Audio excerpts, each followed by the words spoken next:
Alright,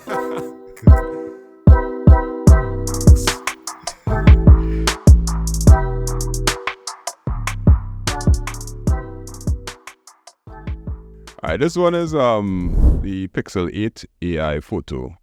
So, as a Pixel user, I have been using Pixel phones since the Pixel 3, I believe. Yeah, Pixel 3 was the first Pixel I bought. Before that, I was using I think it was Motorola. I think I had a Motorola before that. Yeah, Razor. That was your phone before this? No, Razor. It was a Motorola that had a kind of snap-on thing at the back that you could attach like attachments to. But the real reason I had it is because of the battery life. The battery life was like 2 days, and I wanted a 2-day phone from long time. But yeah, so Pixel I've been using. So right now I have a Pixel 6. This is the Pixel 8 that just launched this week. And Pixel 8 launch caused no problem. Phones pretty boring these days. Nothing special except for the software, because you can't really differentiate by hardware anymore. Differentiating by hardware is almost like you had to do something special, which the Fold is doing. But so here's the problem with the Pixel and their AI. So the Pixel 8 lineup complicates things further by starting to transform how much a photo can be easily changed after the picture is snapped. It presents easy-to-use editing tools, powerful enough to create a completely different image from the original photo you recorded when you hit the shutter button. And those tools are marketed as integral parts of the phone and camera. Photo editing tools have existed since the beginning of photography, but Pixel 8 blurs the line between capture and editing in some very important ways. So watch this video here. So this is a thing called Best Take. That's not watch this part here, right? So you took a picture, right? Sorry, close that, right? This is the picture, and there are like, you see at the bottom there are like 5 different images of the person. Yeah. Because they take it in burst mode. Right, watch this very slowly. Be like, I want that face instead. Or I rather this face or rather that face. Yeah. And so for the people on audio, it's like, so you took as you say, you took a picture, but you took it in burst mode, but you could actually change the person's expression right after you take it. So this one here, you look kind of surprised, you could smile, you could stick your tongue out. It pretty much look possible. It looked like the person. Yeah, it looked like, because it is actually a picture that was taken. However, you stitching together the parts of the multiple pictures that you want to show. So my biggest use case is, when you're taking a group picture and somebody blink, and then you look at the picture and be like, oh God, that one didn't come out good, we had to take it over. And everybody else be like, oh gosh, who blinked, boy? Or who wasn't looking? And that causes a lot of issues when they take large group photos. And then people say, nah, I don't like that picture, don't post it because I was blinking. I'm like, well, who tell you to blink? That's why most people, when they're taking pictures, they take like 10. And then you choose the best one. Now, you take the picture in burst mode, and the name of the feature is called Best Take. And then you could go in and change everybody's face to the face that you want to be seen. I don't know. I'll play devil's advocate, right? So how is this any different from Photoshop? You're photoshopping a picture, and like, how is it any different from somebody putting on makeup? You look with the filters, right? Makeup, with the smoothing of the face and all that kind of thing. And all of that is just, it's next level in terms of doing stuff like that. But so that argument is very valid, right? Because we've been taking photos and we've been modifying them for years since the advent of photo editing tools, Photoshop being the biggest one. But this is the first one that is built into a phone operating system. Yeah. Now, you don't have to go and download an app to get this done. This is essentially, when you press the shutter button, it's going to do this for you and make it normal.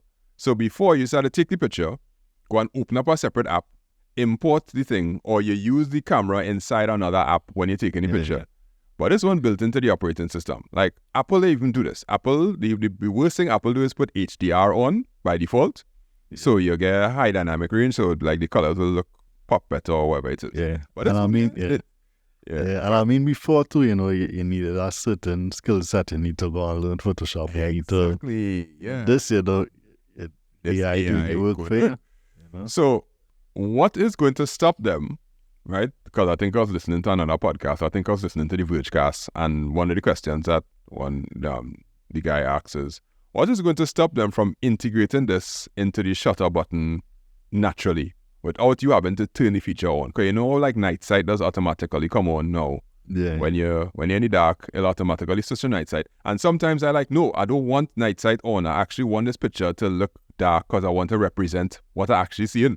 Yeah. But night sight does automatically turn on in certain phones. I think it was an iPhone that I was taking a picture with, and I was like, no, I want to take off the night sight. I want this picture to look a proper represent. But it was automatic because on a Pixel you could turn off night sight if you want. So what is going to stop Google from putting this thing into the shutter? Yeah. And when you take a picture, it takes 10 pictures one time. Yeah, you know what's going to stop them? What? The EU. The European Union. Yeah. I mean, it definitely sounds like something that the EU would put on the radar. I could fully see the EU saying, yeah, these AI tools that are being built into operating systems, we got to start a crackdown on it because it's going to blur reality. Yeah, not giving you a true representation of the person. So they'll find a way to intertwine privacy into it. They'll make it so that, they'll do something like that. I could see that happening. Yeah. I think, there's the other one with Magic Eraser, where you could erase people from the background of your picture, right? Yeah. I mean, that was around a while now. Yeah, that kind of acceptable. But now there's Magic Moving, or whatever it is. So once you select a person, you could pull them out and drag them on any part of the screen, pinch to zoom, make them bigger, smaller, all kind of thing. So like when they have pictures of you standing by the Eiffel Tower, and you put your fingers up like this to try to hold the Eiffel Tower, right? If you take that picture wrongly, you could fix that in post. You could fix that in post right from your phone one time. And I usually don't care about these things, but I do care about the data that is on the internet that is misinformation or disinformation. Yeah, more disinformation, not misinformation. Where you could create your own reality and start a narrative around it so easily. Now you don't have to hire your Photoshop graphic designer specialist anymore. Your phone is going to be able to do it for you quickly, because once Google launched this, it's then really hard for every other phone company to be like, okay, we're going to put AI in our photos too, because AI has changed our photos in many ways. In a sense, too, it's similar to filters, like not just picture filters, but the video filters that you see on TikTok. You could be recording a video of someone, but the filter make you smile and make you cry. Yeah. So it's kind of like there. But the one on TikTok is very, very obvious, though. Yeah, it's obvious. Like, it's obvious. And you would see that you're using a filter. Like, you'll have a tag saying, using this filter. I am very interested to see when this update comes to my phone. If I take a group photo and I change somebody's face. Let's say I want to change somebody's face and choose their worst. If I want to go through the group photo and choose the worst face for everybody. Yeah. Just to make people look bad. Or purposefully take a burst shot so that I want to embarrass somebody and put them, choose the one that they were blinking in. It might sound sort of petty, but when people get technology, just get real creative with things. Real creative with things. Yeah, I mean, and I think it had some memes. A meme with Rihanna and somebody watching somebody, and Hugh Jackman was there, and they make Hugh Jackman look like he was watching in a jealous kind of way, but it was just a different frame from the same thing. And that video went viral to be like, wow, Hugh Jackman jealous. And like, no, he wasn't looking like that when they actually took the picture, They chose a different, but I can't find it. But it's the same kind of stupidness that could take place with prime ministers, presidents, anything. You could... Yeah, you imagine a prime minister or a president at a funeral and you change it to him laughing. Yeah, exactly. Because you took a photo at the right time and got him laughing or smiling and then changed that. And then you send that to the newspaper. And the newspaper, the reporter doesn't take time to fact check it or ask any questions. They run with the photo and then they write a story about it. That real disinformation thing that could take place a lot easier. No, it could have taken place. I mean, I saw, I don't know if you saw, I think it was Mr. Beast. It had a deep fake of Mr. Beast online. Yes, giving away an iPhone, and something. iPhone 15. Yes, yeah. And the link that you click on was it was phishing. Yeah, it was phishing information. I didn't really look at it, but I just glanced at it. No, I saw it, and my daughter that actually showed me. She was like, "Daddy, look, these people make a fake video of Mr. Beast and people clicking on it." I was like, "I just glad you know, yes? I just glad you know." Because everybody want the iPhone 15. That time the iPhone 15 didn't even come out, you know. Yeah. Like, the iPhone 15 was going to launch the week after, and he do not give away. And I like, yo, that deep fake, and the deep fake was real good. Yeah, voice, everything.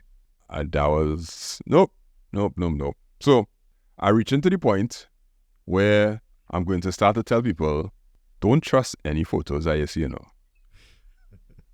I'm ready to say that. Like, what you think? That you think that's a valid? That tinfoil hat to have one, or like? I mean, I'm not sure we're there yet, you know.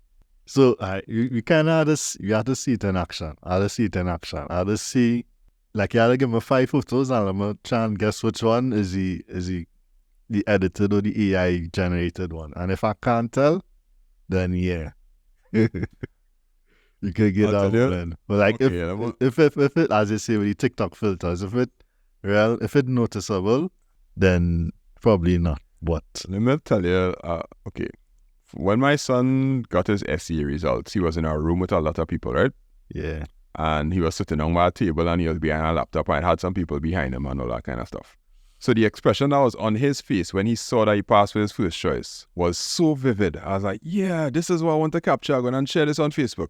But there were 2 ladies sitting in the background. Yeah. I used the magic filter and removed the 2 ladies from the background. And you could see that there was some artifacts and all that kind of stuff in the back. And you could see that something went blurry because the AI didn't do it properly. Yeah. But when I shared that on Facebook, not a soul. And I put hashtag magic eraser. I put hashtag magic eraser on it. And only like 4 people who knew what magic eraser was messaged me like, oh yeah, I see you look like you use magic eraser because somebody removed from your back. But the 200 other people that liked the video and comment the picture and comment on it had no idea that my son was in a room with multiple other people. To them, it looked like it was just me and he alone sitting on my table. I lied, or did I lie? Or did I? Yeah. So I get what you're saying. Like, for me or you, somebody that's looking for it would probably see it, but for the regular person now that's glancing, you know, they're not looking for it. They wouldn't think anything, you know. Yeah. So, and you know, people stupidest believe anything they see. That's concerning, boy. Like, but I definitely gonna do a video on that when it launch on my phone, and I'll kind of show, because that is information that like the old people need to know. Ever so often else, and I have a group there with some people that ask some tech questions and things, and they love when I send those videos explaining certain stuff. I really need to do that because I'm not definitely nowhere close to the tinfoil hat tech man, but this disinformation has bothered me a lot on the internet, because we come too far to be believing everything that we see, or not being skeptical enough to do proper research. That's no, foil at all. That's no, you can make it on. You got have a segment called tinfoil props. Yeah, you have a tinfoil segment. You just